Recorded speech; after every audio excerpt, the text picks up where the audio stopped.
اتنے میں غازی عباس میرے آقا کی بارگاہ میں آتے ہیں۔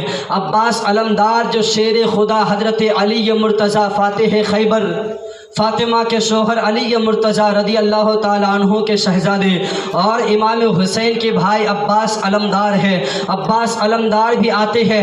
امام قاسم کی شہادت کے بعد امام قاسم کی شہادت ہوتی ہے، اس کے بعد عباس علمدار میرے آقا امام حسین کی بارگاہ میں عرض کرتے ہیں، میرے آقا میرے مولا مجھے میدان کارزار میں جانے کی اجازت دے دے، مجھے اہل بیت اطہار سے علی اصغر اور سکینہ کا پیاس مجھ سے نہیں دیکھا جاتا ہے۔ اے میرے آقا اے مولا حسین مجھے میدان کارزار میں جانے کی اجازت دے دے تاکہ میں اپنی گردن کٹا دوں یا پھر میں نہر فرات سے مشکیزہ میں پانی بھر کر کے لاؤں اور اہل بیت اطہار کو، رسول پاک کے نواسے کو، رسول پاک کی آل کو پانی پلا سکوں۔ میرے آقا امام حسین مجھے اجازت عطا فرمائے کہ میں میدان کارزار میں جا کر کے اپنی گردن کٹا دوں، جام شہادت نوش کر لوں یا پھر اہل بیت کو پانی پلا دوں۔ میرے آقا مجھے اجازت فرمائیے، میرے آقا مجھے اجازت دے، میرے مولا مجھے اجازت دے۔ مولا حسین رونے لگے، آپ کی پلکیں بھیگ گئی۔ مولا حسین نے کہا، بھائی میرے بعد میرے علم کو اٹھانے والے تو آپ ہیں،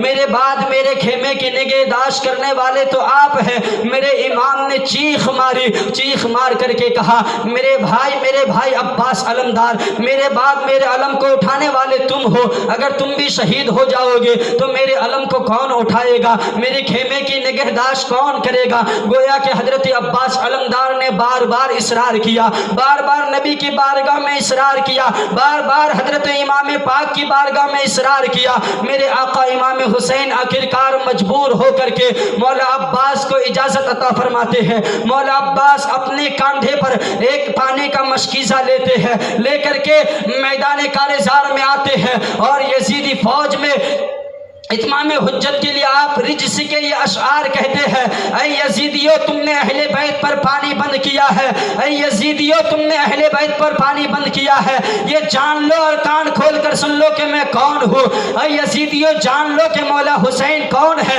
تاکہ میدان محشر میں بہانہ نہ بنانا کہ ہم حسین کو جانتے نہیں تھے، ہم پہچانتے نہیں تھے، اسی لیے ہم نے شہید کر دیا۔ عباس علمدار غازی عباس میدان کارزار میں رجس کے یہ اشعار پڑھے، گویا کہ ظالموں کے سینے میں دل کی جگہ پتھر کا ٹکڑا تھا۔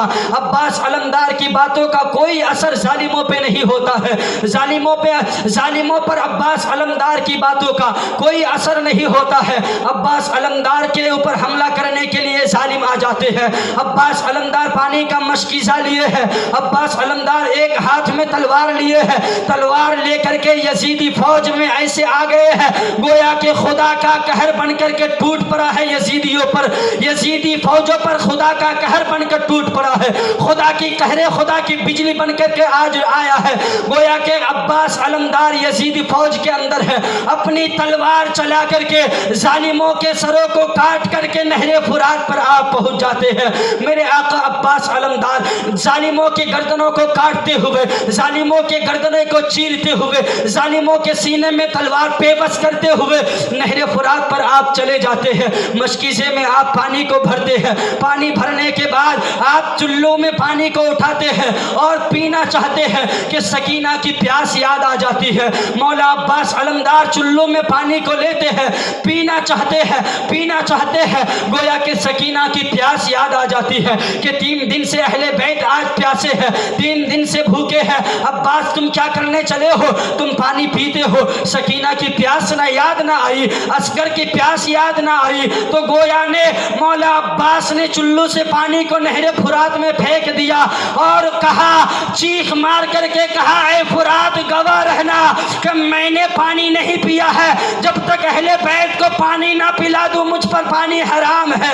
دیکھیں عباس علمدار پانی کو پھینک دیتے ہیں اور اپنے گھوڑے کو اشارہ کرتے ہیں، اے میرے گھوڑے تم تو پانی پی لو، تم بھی بھوکے پیاسے ہو، تم تو پانی پی لو۔ گھوڑا پانی پینے سے انکار کرتا ہے، گھوڑا پانی سے اپنے منہ کو اٹھاتا ہے اور امام کے خیمے کی جانب دیکھتا ہے۔ گویا کہ گھوڑا نے اپنی زبان سے کہا تھا کہ میں یزیدی نہیں حسینی ہوں۔ گویا کہ گھوڑا نے بھی اپنی زبان سے کہا تھا کہ میں پانی نہیں پیوں گا، اہل بیت پانی نہیں پیا ہے، اہل بیت پیاسے ہے اور میں پانی پیوں یہ گوارا نہیں ہے۔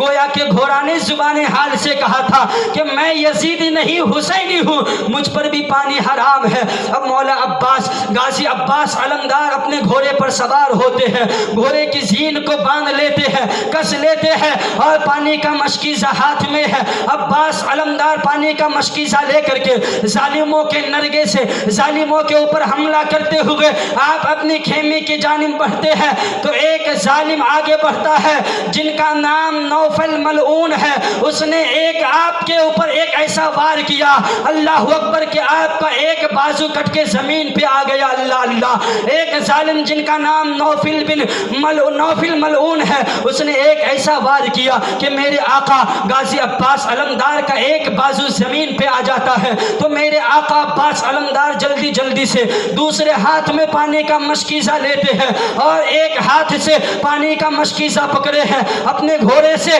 ظالموں کے اوپر حملہ کرتے ہوئے اپنے خیمے کے طرف بڑھنے لگے ہیں۔ میرے آقا عباس علمدار، ایک ظالم نے ایسا اور وار کیا کہ غازی عباس کا دوسرا بازو بھی کٹ کے زمین پہ آ گیا۔ میرے آقا عباس علمدار نے اپنے دانتوں سے پانی کے مشکیزے کو پکڑ لیتے ہیں، پانی کے مشکیزے کو دانتوں میں دبا لیتے ہیں، دانتوں میں دبانے کے بعد اپنے خیمے کے جانب آتے ہیں۔ ایک ظالم نشانہ باندھ کر کے ایسا تیر چلاتا ہے کہ پانی کے مشکیزے میں جا کر کے وہ تیر لگ جاتا ہے۔ اللہ اکبر، پھر پانی کا مشکیزہ سوراخ ہو جاتا ہے، اس میں چھید ہو جاتا ہے، پھر پانی کے مشکیزے سے سارا پانی بہہ جاتا ہے۔ میرے آقا عباس علمدار ظالموں کو چیرتے ہوئے اپنے خیمے کی جانب آئے ہیں۔ خیمے کی جانب آ کر کے آپ اپنے گھوڑے سے زمین پر تشریف لاتے ہیں اور اپنے آقا امام کو پکارتے ہیں، اے میرے بھائی آقا حسین، اپنے بھائی عباس کی خبر لیجئے۔ میرے آقا مولا حسین دوڑ کر کے آتے ہیں، امام حسین عباس علمدار کی لاشیں کو اٹھاتے ہیں، عباس علمدار کی لاشیں کو اٹھا کر اپنی گود میں عباس علمدار کے سر مبارک کو رکھتے ہیں، آپ کے چہرے سے گرد و غبار کو صاف کرتا ہے اور میدان کربلا میں ایک ایسی چیخ مارتی ہے کہ پورا کربلا کا میدان کانپنے لگتا ہے۔ امام کی اس آہ پر پورا کربلا کا میدان تھر تھر کانپنے لگتا ہے۔ میرے امام نے چیخ مار کر کہی اور کمر میں میرے امام نے ہاتھ رکھا اور کہا کہ آج حسین کی کمر ٹوٹ گئی۔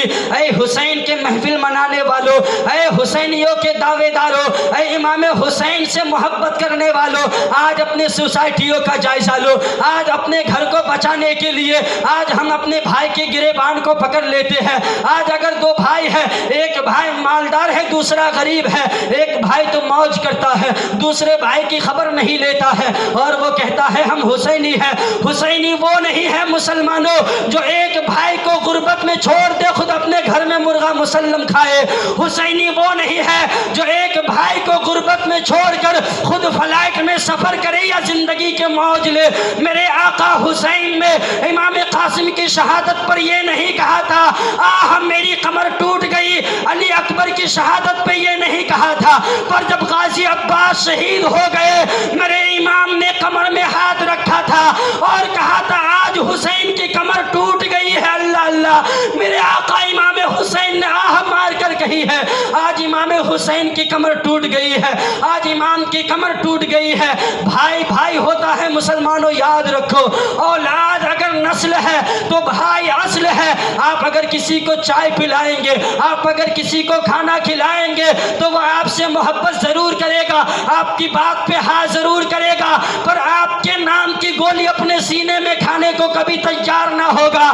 یاد رکھو مسلمانوں، اگر آپ کے سینے کی گولی اگر کوئی اپنے سینے پر کھائے گا تو وہ آپ کا بھائی ہوگا۔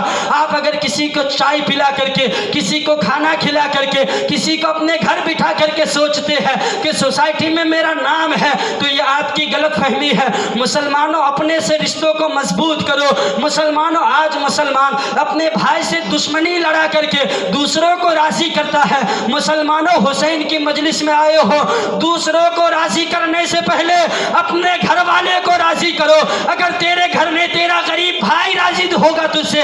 اگر تیرے غریب بھائی کے لبوں پر تیری وجہ سے مسکراہٹ آ جائے گی, اگر تیرا غریب بھائی تیری وجہ سے مسکرائے گا, ادھر تیرا غریب بھائی مسکرائے گا, ادھر مدینے والے مصطفیٰ مسکراتے نظر آئے.